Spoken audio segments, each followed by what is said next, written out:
The moment you feel your throat tighten and your mind starts racing, that is the moment most people try to sound impressive. You reach for a safer version of yourself.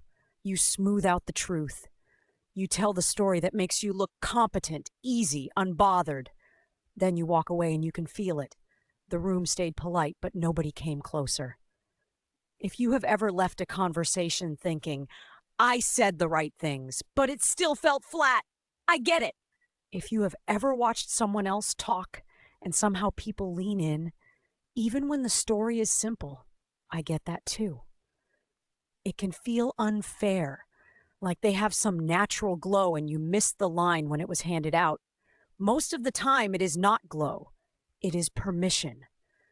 They are giving other people permission to relax by being just a little more real than expected. I used to think charisma was volume. I thought it was quick jokes and perfect timing and having something interesting to say.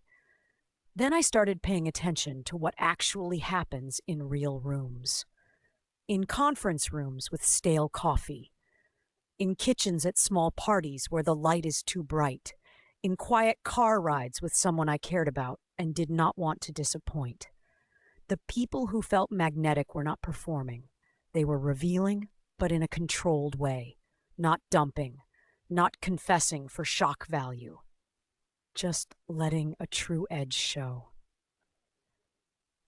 Vulnerable storytelling is one of the cleanest ways to build charisma because it does something the brain is desperate for. It reduces uncertainty. Most people walk around scanning for social danger. They are asking questions in their head every second. Am I safe here? Am I being judged? Do I need to prove myself? Are they going to use this against me? When you tell a story that includes a real human moment, a moment where you were not at your best, you quietly answer those questions. You say, I am not here to hunt you. I am here to connect. But there is a catch. If you go too far, too fast, people tense up.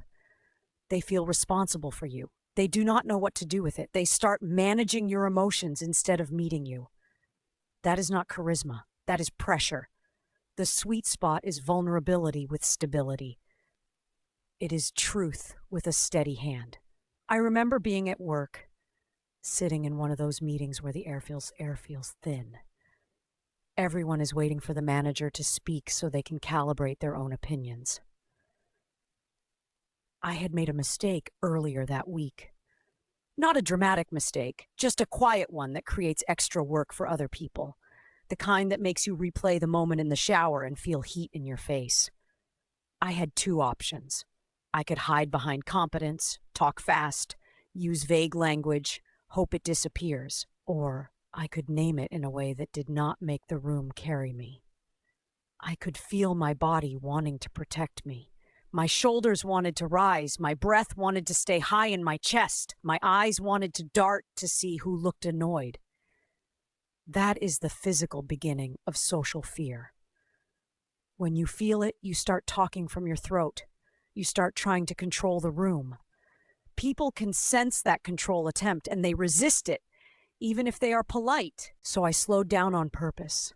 I let my shoulders drop. I planted my feet. I spoke in a normal tone, not smaller, not bigger. I named what happened and what I learned, and I kept it simple.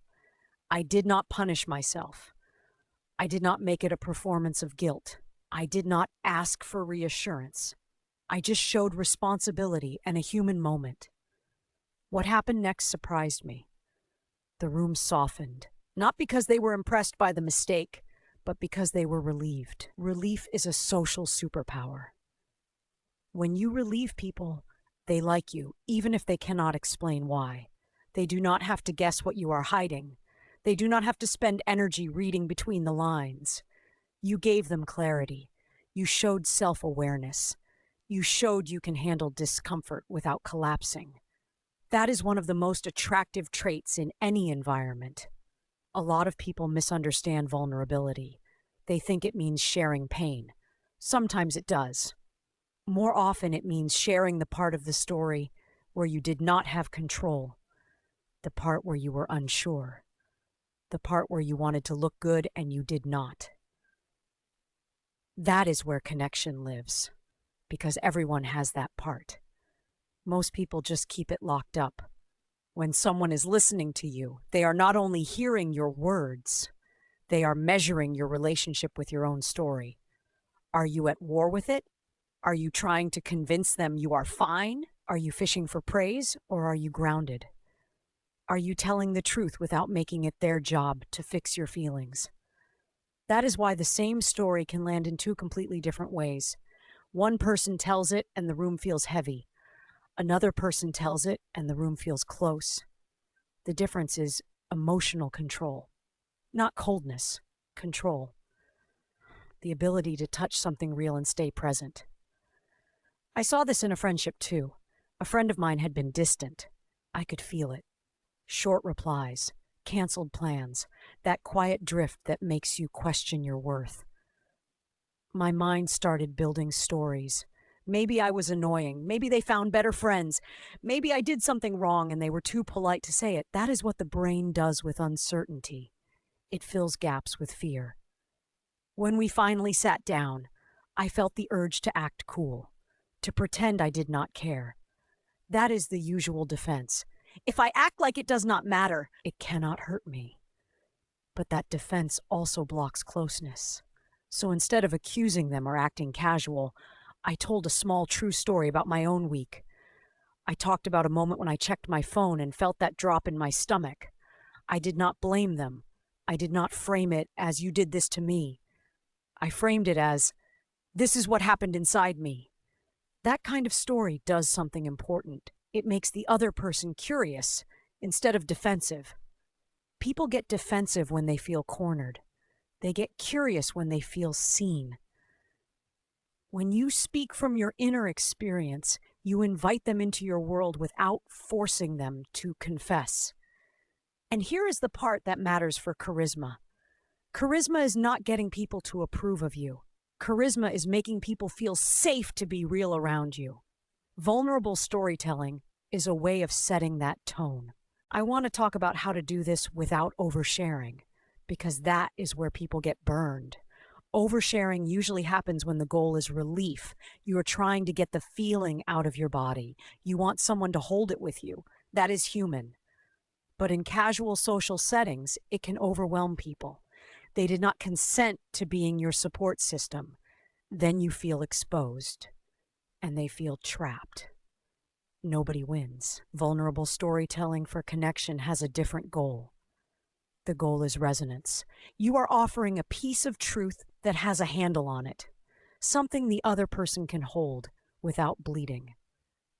I think about it like this.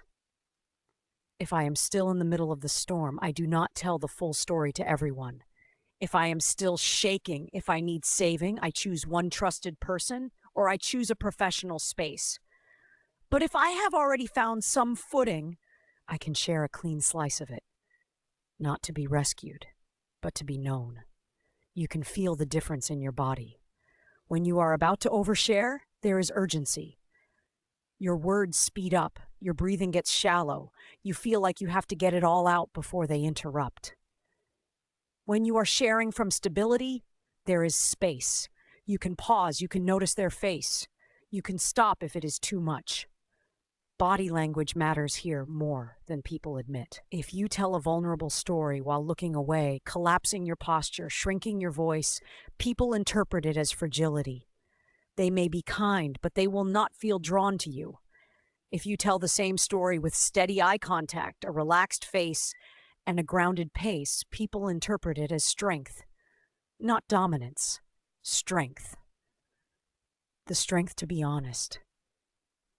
One of the most charismatic things you can do is name your emotion without flooding the room with it. I felt embarrassed. I felt jealous. I felt lonely. Those are scary words because they risk judgment. But when you say them calmly, you show emotional literacy. You show you are not afraid of your own inner life. That makes other people trust you. It also helps to include what you did next. Not to make yourself the hero, but to give the story a landing. People need a landing. If you end on raw pain with no grounding, they feel unsteady. If you end with a simple reflection, they can breathe again. I think of a time with a stranger, a simple moment that still sticks with me. I was waiting in line at a cafe. The person behind the counter looked tired. The line was long. Everyone was doing that tense, polite thing, eyes forward, pretending we are not irritated. When it was my turn, I could have been efficient and cold. Instead, I made a small human comment about how I always forget how loud the grinder is and how it makes my brain feel like it is vibrating. It was a tiny vulnerability, not deep, not dramatic, just a real sensory truth. The tired face softened. The interaction became real. It reminded me that vulnerability is not only about pain, it is about specificity. A specific truth is more connecting than a generic performance. That is also why rehearsed stories can fail. If you tell a story like you are reading a script, people feel the distance. They may laugh at the right moments, but they do not feel you. The goal is not polish. The goal is presence. You can be messy and still be clear. You can be honest and still be contained. There is a persuasive element to this too, and I want to be careful with it because I do not like manipulation. But influence is real. When you share a vulnerable story in a calm way, you are framing yourself as trustworthy. You are signaling that you do not need to dominate to be respected. That makes people more open to your ideas. In a workplace, it can turn conflict into collaboration. In a relationship, it can turn distance into repair. In a friendship, it can turn small talk into loyalty. What most people miss is that vulnerability is not the opposite of confidence. It is a form of confidence. It is the confidence to be seen without controlling the outcome. The fear underneath is simple. If they see the real me, they will leave.